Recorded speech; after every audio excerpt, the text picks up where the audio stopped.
समस्त विश्व के समक्ष अष्टावक्र गीता का प्रस्तुतिकरण जनक और अष्टावक्र के मध्य में संवाद के स्वरूप में प्रस्तुत हुआ है। इसमें 298 श्लोक हैं, 20 अध्याय हैं और प्रारंभ में महाराजा जनक एक प्रश्न पूछते हैं अष्टावक्र से और उसके बाद पूरी अष्टावक्र गीता में महाराजा जनक और अष्टावक्र के आपस में वार्तालाप तो नहीं होता पर अपने अपने विचारों की अभिव्यक्ति है। इसकी भाषा संस्कृत थी, लेकिन ये प्रयास किया गया है कि संस्कृत भाषा को अनुवाद करें हिंदी में, सरल हिंदी में, और हर श्लोक को एक पद्य के स्वरूप में प्रस्तुत करें, काव्य रूप प्रस्तुत करें, ताकि सभी लोग इस बात को अच्छे प्रकार से ग्रहण कर सकें, समझ सकें। अध्याय 19। जनक उवाच। तत्वज्ञान के चिमटे से मैंने अपने हृदय पटल की गहराइयों से विचार रूपी बाण को बाहर निकाल दिया है। मैं तो अपनी स्वयं की महिमा में स्थापित हूँ। मेरे लिए कहाँ धर्म है, कहाँ काम है, या अर्थ कहाँ है। मेरे लिए विवेक भी नहीं है और ना द्वैत है और ना अद्वैत। मैं तो नित्य अपनी महिमा में स्थित हूँ। मुझे भूत भविष्य या वर्तमान से कोई प्रयोजन नहीं है। मुझे देश की भी कोई खबर नहीं।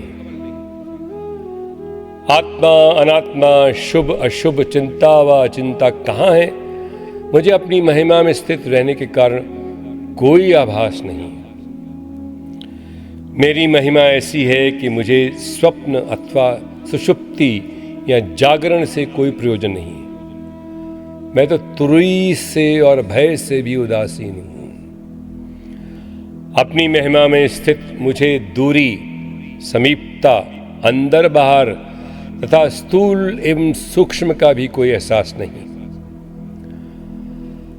मैं अब महिमा में स्थित हो गया हूँ। मेरे लिए जीवन या मृत्यु अर्थहीन है।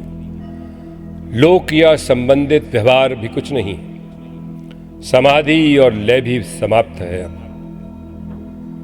मेरे लिए अब जीवन के 3 लक्ष्य धर्म, अर्थ और काम निरर्थक हैं। योग और विज्ञान से भी मुझे कोई प्रयोजन नहीं। मैं आत्मा में विश्राम कर रहा हूं। अध्याय 20। जनक उवाच। मैं तो शुद्ध निरंजन हूं। मेरे लिए पंचभूत, इनसे बनी देह, इंद्रियां और मन कहाँ है। मैं शून्य भी नहीं हूं और आशा के अभाव से भी प्रभावित नहीं। मैं द्वंद्व रहित, शास्त्र और विज्ञान से भी परे। मन में कोई विषय नहीं है। सुख, तृप्ति और तृष्णा का भाव अभाव नहीं है। मैं कहाँ हूँ, ये क्या है, मेरा कहाँ है, विद्या कहाँ है और अविद्या कहाँ है। बंधन और मोक्ष भी नहीं है। मेरा सही स्वरूप भी कहाँ है। मैं सर्वदा वही एक हूँ। मेरे प्रारब्ध कर्म कहाँ है। मेरे लिए जीवन मुक्ति भी नहीं है और ना ही देह मुक्ति। मैं फिर भी मुक्त हूँ। मुझ में मैं नहीं है तो कौन भोगता है और कौन करता है। क्रियाहीन भी नहीं है। कोई विचारों का उतार चढ़ाव भी नहीं है। परोक्ष या अपरोक्ष ज्ञान भी नहीं है और ना ही कर्म फल। ये विश्व का है और यहाँ मोक्ष का इच्छुक कौन है।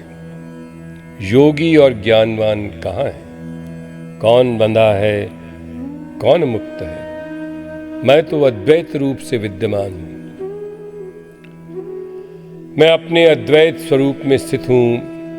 मेरे लिए सृष्टि का सृजन या विनाश कहाँ है। साधन, साध्य और साधक भी नहीं है। कुछ सिद्धि भी नहीं है। मेरा स्वरूप तो सदैव निर्मल है। मुझे ज्ञानी, ज्ञान, उसके प्रमाण तथा प्रमेय से कोई प्रयोजन नहीं है। कहाँ कुछ है या कहाँ कुछ नहीं है। मैं निर्लिप्त हूँ। मैं तो सदैव निष्क्रिय हूँ। कहाँ एकाग्रता, कहाँ ध्यान विक्षेप है, कहाँ निश्चित तत्व ज्ञान है और कहाँ मूढ़ता है। हर्ष और विषाद भी सब निरर्थक है मेरे लिए। मैं सदा निर्मल हूँ, मेरे लिए व्यवहार या परम अर्थ का कोई अभिप्राय नहीं। सुख कहाँ है, दुख कहाँ है। विमल स्वरूप मुझको कहाँ माया है, कहाँ संसार है। प्रीति कहाँ है और विरक्ति कहाँ है। जीव कहाँ है और ब्रह्म कहाँ है। मुझ में ना प्रवृत्ति और ना ही निवृत्ति है। मैं कूटस्थ हूँ और अविभाजित हूँ। स्वस्थ भी हूँ, मुझे मुक्ति और बंधन का भी कोई प्रयोजन नहीं है। मैं शिव स्वरूप हूँ, मेरे लिए उपदेश कहाँ है, शास्त्र क्या है। शिष्य एवं गुरु का अंतर नहीं है। पुरुषार्थ और जीवन का लक्ष्य क्या है, मेरी कोई सीमा नहीं है। और नहीं है का कोई अस्तित्व नहीं है।